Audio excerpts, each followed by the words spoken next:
혹시 파레토의 법칙에 대해서 들어보셨어요? 교실에 30명의 아이들이 있다고 한다면 6명 정도만 열심히 수업을 듣고 뭔가를 하라고 얘기를 하면 스스로 뭔가 결정을 내려서 하기보다는 엄마한테 물어보고 할게요.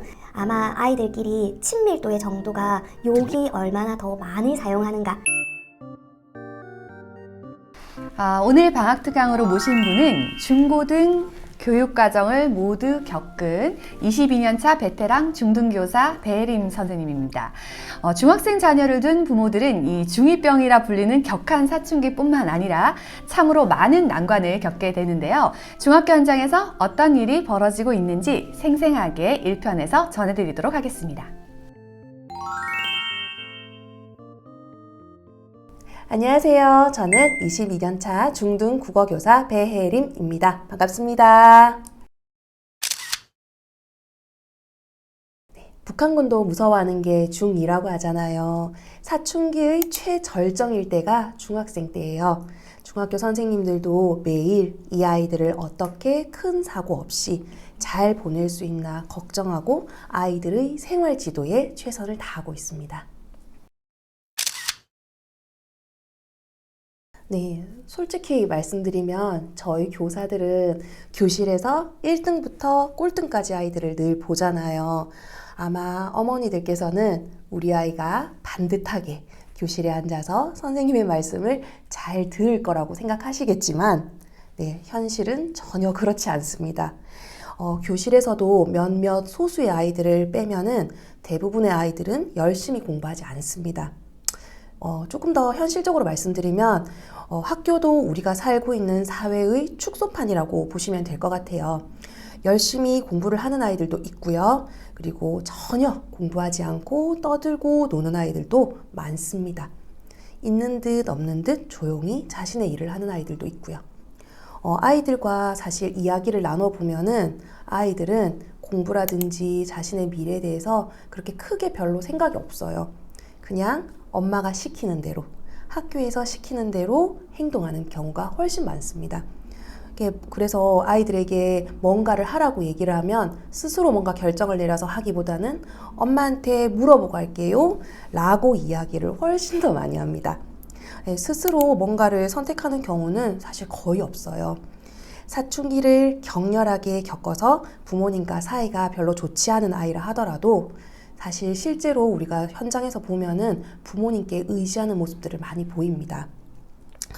부모님들이 생각하시는 공부에 대한 이야기를 나누거나 학습적인 면으로 집중하는 모습은 사실 중학교 교실에서는 찾기가 거의 힘듭니다. 그보다는 욕이나 비속어가 교실에서 남발합니다. 남녀 할 것 없이 욕과 비속어를 많이 사용하고요. 부모님 앞에서 욕을 하지 않는 아이들도 친구들끼리 있을 때는 대부분 욕을 사용합니다.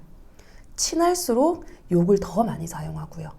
아마 아이들끼리 친밀도의 정도가 욕이 얼마나 더 많이 사용하는가 하는 거라고 생각하시면 될 정도입니다. 이런 모습이 최절정일 때가 중학교 2학년 즈음이라고 생각하시면 될 것 같아요. 중1은 아직 어려서 농담으로 초등학교 7학년이라고 이야기하는데요. 아직은 초등학생 티를 벗어나지 못하고 중학생의 모습을 완전히 갖추지는 못했어요. 아이들이 입고 있는 약간 큰 교복과 아이들의 모습이 비슷하다고 보시면 될 것 같아요. 꼭 병아리처럼 하루 종일 삐약삐약 하면서 질문하고 이야기합니다. 2학기가 되면서 조금씩 중학생의 모습을 갖추기 시작해요. 조금씩 진중해지죠. 아기 같던 중학교 1학년 아이들이 중2를 거쳐서 중3이 되면 완전히 다른 사람이라고 해도 될 정도로 많이 달라져요.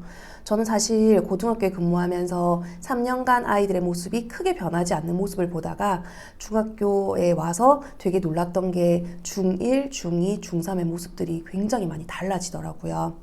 특히 남학생들의 경우에는 1학년 때의 그 아기 같던 모습들이 완전히 사라지고 어느새 의젓한 어른의 모습으로 변해 있는 경우가 많아요. 그런 모습을 볼 때마다 괜히 뭉클하고 기특한 마음이 들더라고요. 중3은 고입을 준비하셔야 됩니다. 저희는 중등 교사이기 때문에 중고등학교를 왔다 갔다 할 수 있거든요. 그래서 저처럼 중학교에서 근무하지만은 고등학교에서 근무했던 경험이 있는 선생님들이 많아요.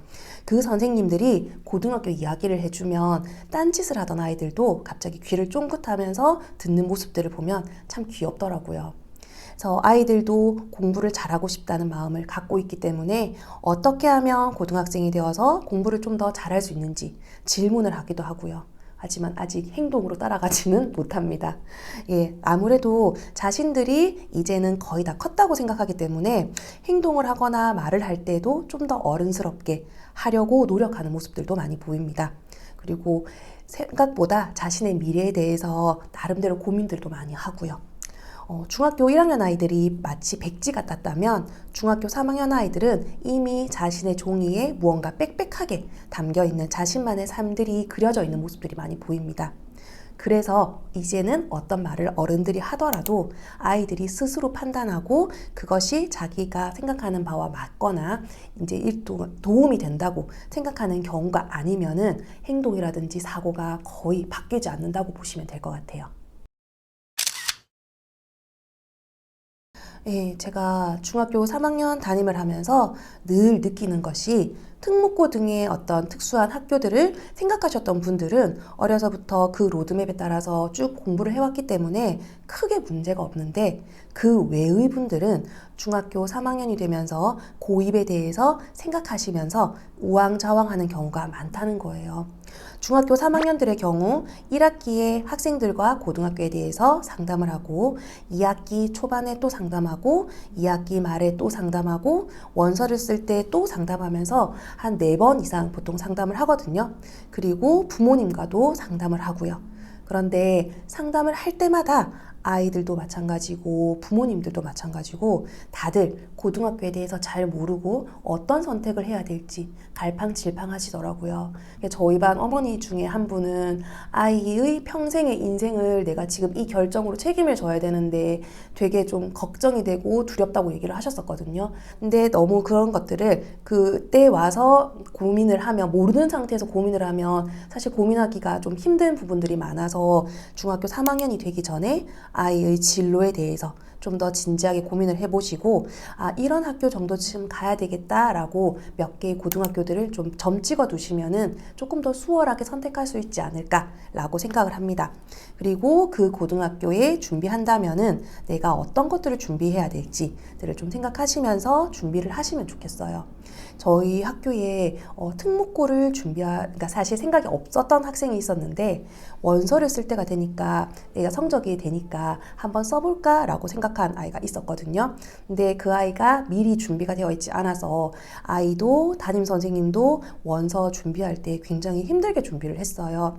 또 부모님들은 중학교 3학년 동안 대입에 대해서 뉴스나 각종 설명회들을 많이 들으시면서 대입에 대해서 완전히 다 알지는 못하더라도 그 대입에 사용하는 어휘들을 좀 귀에 익도록 하시면 좋겠습니다. 대입 용어들 중에서 정말 기초적인 것들이 있거든요. 그런데 그런 기초적인 개념들을 알고 아이의 대입을 준비하는 것과 그런 것들을 전혀 모르고 준비하는 것들은 차이가 많이 날 수밖에 없거든요. 그래서 대입 제도가 복잡하기 때문에 학교에서도 물론 지도는 하겠지만 부모님께서 알고 계신다면은 훨씬 더 섬세하게 아이들의 대입 지도에 도움이 될 겁니다. 아이들이 고입 내신 성적 산출이 끝나고 나면 중학교 생활이 끝난 것처럼 행동하는 경우가 굉장히 많고요. 그래서 지각이라든지 결석이라든지 이런 출결에 되게 문제들이 좀 많이 생기는데 사실 저희가 졸업할 때까지 학생들의 어떤 학생부 기록들은 계속 기록이 됩니다. 그러니까 아이들에게 끝까지 최선을 다해서 유종의 미를 거둘 수 있도록 해주신다면은 아이들의 중학교 생활 3년 마무리가 완벽하게 되지 않을까라고 생각합니다. 예, 이건 지역에 따라서 솔직히 차이가 좀 많이 날 것 같긴 한데요. 그래도 다른 지역 선생님들과도 이야기를 나눠보면 대체로 비슷하더라고요. 네, 아까 제가 말씀드렸던 것처럼 교실에는 1등부터 꼴등까지 아이들이 다 있습니다. 당연히 수업 시간 집중도는 천차만별이겠죠. 혹시 파레토의 법칙에 대해서 들어보셨어요? 상위 20%가 전체 생산의 80%를 해낸다는 법칙이에요. 개미들도 20%의 개미만 열심히 일을 한다고 해요. 당연히 교실에서도 파레토의 법칙이 적용된다고 보시면 될 것 같습니다. 20% 정도의 아이들은 열심히 공부하지만 나머지 80% 정도의 아이들은 공부를 하지 않거나 수업 시간에 집중하지 않는 거죠. 교실에 30명의 아이들이 있다고 한다면 6명 정도만 열심히 수업을 듣고 나머지 24명은 몰래 딴짓을 하거나 수업을 듣지 않는 겁니다. 물론 거기에는 큰 소리로 수업을 방해하는 아이들도 있고요. 해가 갈수록 아이들의 문해력이 떨어지는 게 느껴집니다. 얼마 전에 낸 시험 문제에서 한 아이가 왜 자기가 쓴 답이 아니냐고 질문한 적이 있었어요. 제가 아무리 설명을 해도 이해하지 못하더라고요. 초등학교 때부터 문해력을 많이 키우는 독서를 꾸준히 하시면 좋겠고요. 그리고 사실 중학교 3학년 정도가 되면 부모님의 개입이 거의 안 먹힌다고 보시면 될 것 같아요. 그러니까 중학생 아이를 휘저을 정도의 개입은 하지 않으셨으면 좋겠어요. 그보다는 아이보다 한 발 더 멀리 바라보고 아이의 학습 방향을 잡아주시는 것을 추천합니다. 그래서 때가 되면 아이에게 맞춰서 길잡이 역할을 하는 거예요. 중학생 정도가 되면 방향은 잡아주되 아이가 그에 따르지 않는다면 너무 강압적으로 시키면 안 돼요. 아이와 관계에서 트러블이 일어날 수도 있거든요. 공부를 잘하는 아이들을 살펴보면 대부분 정서가 안정되어 있어요. 그것은 부모님과 단단한 관계에서 오는 안정감이거든요.